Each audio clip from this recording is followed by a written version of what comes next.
오늘의 10분 말씀. 시편 119편 81절에서 96절 말씀입니다. 오늘 우리가 함께 살펴볼 알파벳 연은 11번째 카프와 12번째 라멧입니다. 앞서 9번째 테두와 10번째 요드연에서 시는 고난 가운데서도 하나님의 선하심을 토부를 바라보았습니다. 그리고 시선을 하나님의 말씀에 계속 두었습니다. 오늘 본문에 나오는 11번째 연 카프연에서는 그 고난이 최고조에 달합니다. 시인은 자신이 완전히 지쳐버렸다라고 2번이나 고백합니다. 너무 오랫동안 하나님의 응답을 기다려왔다라고 말합니다. 급기야 악한 사람들에 대한 심판이 언제 있느냐라고 하나님께 묻기까지 합니다. 하지만 그 모든 질문 속에서도 시인은 결국 소망은 여전히 하나님께 있다라고 고백합니다. 그리고 이어지는 12번째 연 라멧에서는 시인은 놀라울 정도로 빠르게 회복됩니다. 그 회복의 이유는 분명합니다. 삶의 중심에 말씀을 두었기 때문입니다. 말씀이 반석이 되었기 때문입니다. 이 본문은 우리에게 2가지 지혜를 줍니다. 첫째, 낙심할 수는 있지만 무너지지 않는다라는 믿음입니다. 둘째, 삶의 회복은 말씀이 끝까지 우리 안에 있을 때 가능하다라는 사실입니다. 혹시 지금 낙심 가운데 계신가요? 혼자가 아닙니다. 우리 모두 그런 순간을 겪습니다. 하지만 그 속에서 우리가 할 수 있는 최선은 말씀을 붙드는 것입니다. 그 최선을 끝까지 붙잡을 수 있기를 바랍니다. 말씀은 결국 우리를 회복으로 이끕니다. 오늘 본문은 우리에게 이렇게 묻고 있습니다. 여러분의 삶은 지금 말씀 위에 서 있으십니까? 오늘 본문에서 첫 번째 연은 11번째 히브리 자음인 카프입니다. 범위는 81절서부터 88절까지입니다.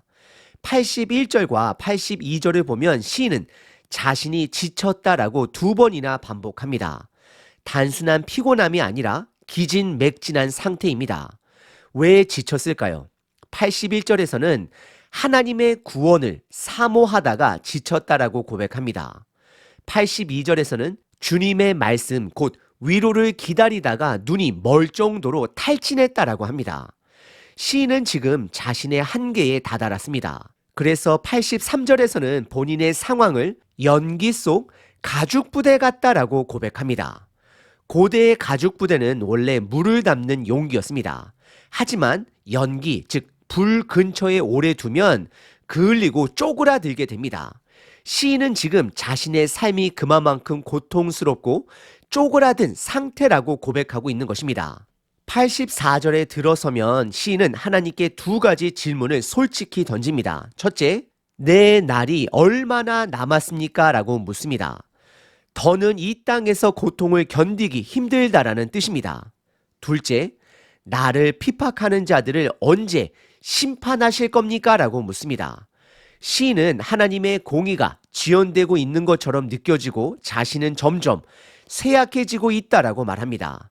특히 85절은 주목할 만합니다. 시편 119편 1절서부터 지금까지 모든 절에는 항상 말씀과 관련된 표현이 등장했습니다. 하지만 이 절에서 처음으로 말씀에 대한 단어가 보이지 않습니다. 어쩌면 시인은 고난 속에서 희망조차 사라진 상태였을지도 모릅니다. 그는 85절에서 원수들이 자신을 해치려고 웅덩이 같은 함정을 파놓았다라고 한탄합니다. 86절과 87절에서는 아무 이유 없이 시인을 핍박하고 죽이려 한다라고 고백합니다. 그럼에도 불구하고 시인은 이렇게 말합니다. 주의 계명은 신실하며 나는 주의 법도를 버리지 않았다라고 고백합니다. 시인은 자신이 할 수 있는 최선을 다했다라고 고백합니다. 그리고 이어지는 88절에서는 주의 인자하심으로 나를 살려주십시오. 그리하면 내가 주의 증거를 지키겠습니다라고 고백합니다. 11번째 카프연, 이 본문은 시인이 고난의 절정에 서 있었던 순간을 보여줍니다. 하지만 그 고난 한가운데서도 시인은 여전히 하나님께 소망을 두고 있었다라는 사실을 잊지 않았습니다. 혹시 지금 너무 지쳐 계신가요? 고난이 깊어질수록 하나님의 신실하심이 잘 느껴지지 않을 수도 있습니다. 하지만 오늘 본문은 우리들로 하여금 기억하라 말합니다. 말씀은 언제나 우리를 향해 열려 있고 하나님은 한 번도 우리를 놓지 않으셨습니다. 그래서 이렇게 조심스럽게 묻고 싶습니다. 지금 이 순간 여러분은 무엇을 붙들고 계신가요? 말씀이 여전히 여러분 안에 남아있다면 회복은 반드시 시작될 것입니다. 두 번째 연은 라멧입니다. 히브리 알파벳에서 12번째 자음입니다. 89절서부터 96절까지입니다. 89절부터 우리는 시인의 갑작스러운 회복을 보게 됩니다. 이 회복의 중심에는 하나님을 향한 세 가지 영원한 고백이 있습니다. 첫 번째는 말씀에 대한 영원성입니다. 89절에서 시인은 주의 말씀은 영원히 하늘에 굳게 섰다라고 고백합니다. 하나님의 말씀이 절대 흔들리지 않는다라는 고백입니다. 두 번째는 하나님의 성실하심입니다. 90절에서 시인은 주의 성실하심은 대대에 이르며 주께서 땅을 세우셨으니 그대로 있나이다 라고 말합니다. 이 땅조차도 하나님의 성실하심 위에 서 있다라는 고백입니다. 세 번째 영원성은 하나님의 법도, 즉 기준입니다. 91절에서 천지가 주의 규례대로 오늘까지 있음은 만물이 주의 종이 된 까닭이니이다 라고 말합니다. 이렇게 말씀, 성실하심, 하나님의 기준 이 세 가지는 시인의 삶을 떠받치는 반석이 되었습니다. 저와 여러분들의 삶의 반석은 무엇인가요? 시인은 92절에서 이렇게 말합니다. 주의 법이 나의 즐거움이 되지 아니하였더면 내가 내 고난 중에 멸망하였으리이다. 그는 말씀을 기쁨으로 삼는 습관 덕분에 고난 속에서도 무너지지 않았다라고 고백합니다. 다시 한번 말씀드립니다. 92절에 그는 말씀을 기쁨으로 삼는 습관 때문에 고난 속에서도 무너지지 않았다라고 고백합니다. 그래서 93절에서는 그는 결심합니다.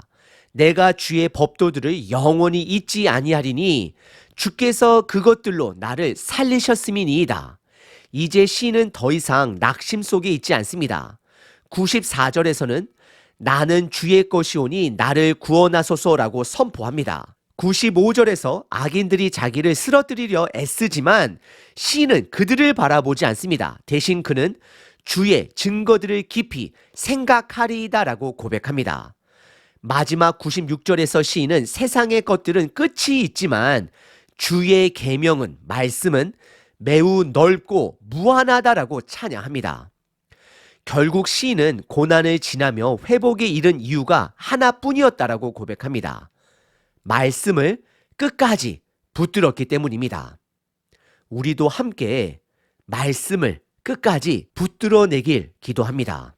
오늘 우리는 시편 119편에서 가장 어두운 연, 카프와 급속한 회복을 보여준 12번째 연, 라멧을 함께 살펴봤습니다. 카프 연에서 시인은 완전히 탈진한 상태였습니다. 하나님을 찾는 일도 기다리는 일도 너무 힘들었다라고 고백합니다. 하지만 그 모든 가운데서 결코 놓치지 않았던 것이 하나 있었습니다. 바로 말씀입니다. 그리고 회복이 시작된 라멘 연에서도 시인은 똑같이 고백합니다. 내가 살 수 있었던 이유는 고난 중에서도 끝까지 말씀을 붙들었기 때문이다 라고 고백합니다. 그렇다면 우리에게도 질문이 하나 생깁니다. 말씀이 내 삶의 반석이라는 건, 기초라는 건 무슨 뜻일까요? 그건 단순히 종교적인 조언이나 문장이 아니라는 뜻입니다. 말씀은 살아 있습니다. 다시 말씀드립니다.